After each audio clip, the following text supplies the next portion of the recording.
stimulated the beginning of more colleges or universities, and had the effect of changing so many lives from Jesus Christ.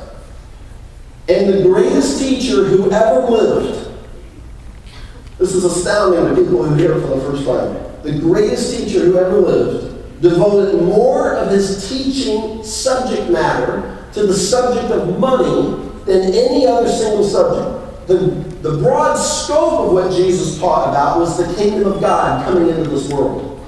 But in specific terms and illustrations, in challenges and in points, he talked about nothing more than the subject of money.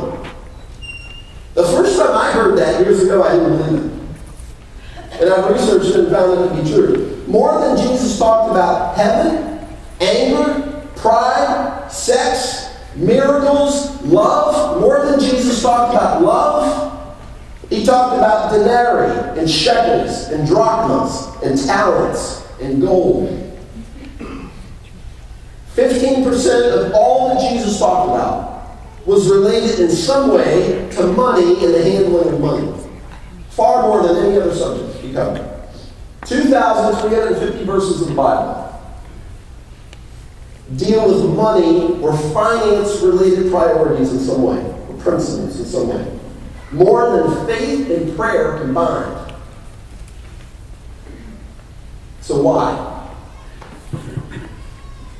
Why would the greatest teacher who's ever lived, why would the one who came to die for the sins of all mankind, who came to present the kingdom of God in ways that were real, they weren't the false precepts of the arrogant religious, but those who came, he who came to present to them the real way of the kingdom of God, why would he spend so much time talking about and referring to and illustrating topics and subjects and issues having to do with our finances and money?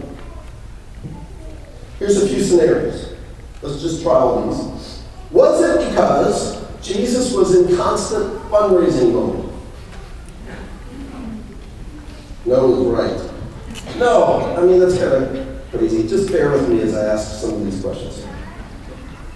No, Jesus wasn't fundraising for the church building or for the additional staff members he was adding to his discipleship following, or for the social security taxes that the church office had to pay out.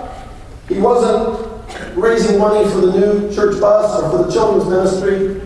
He really had very little of that to do. In essence, Jesus was without a home. His ministry had no building, no campus, no facility. None of his disciples were on salary. In at least one instance, he paid taxes by pulling coins out of a fish's mouth. And his entire finance department consisted of Judas.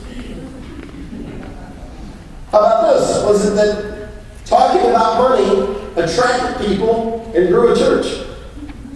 I can tell you that doesn't work. Let's gather people around and talk about how they're prioritizing their money and if they're using it in a way that honors God. Let's build a church around that idea. That wasn't the case. Was it because his culture was so affluent and the people of Judea were consumed with materialism? No. The vast majority of Jesus' audience were peasants, and they were one famine away from calamity. Here's the reason, and it's profound, and it has everything to do with this experiment that we're in getting properly centered around Jesus, the center place of our lives, putting God in the center of our world. The primary reason Jesus talked more than any other subject on the issue of money is that he knew what God the Father has known since he created this world, that money has the unique, the consummate power to reveal the true condition of man's heart. I'll say it again. Money, unlike anything else in the world, has the unique, unmatched power to reveal what is really in the heart of man. And Jesus knew this. And so he talked about money almost constantly. And it wasn't to raise funds or to build a bigger building or to spur on his preaching campaign. It was always to look at and examine the heart of man.